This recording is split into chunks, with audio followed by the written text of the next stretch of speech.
I've seen many social media non-Muslim people that I haven't seen before saying how they are so astonished at the way the Palestinians in Gaza are receiving this calamity.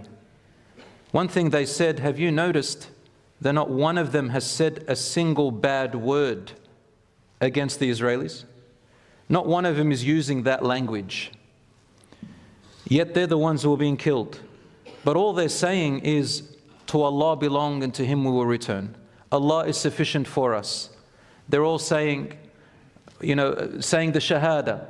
These people are flabbergasted by what they're doing.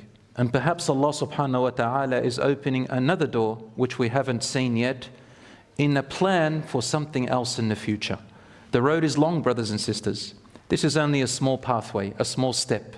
For a lot of us, this new generation, you haven't seen stuff like this before. And I understand.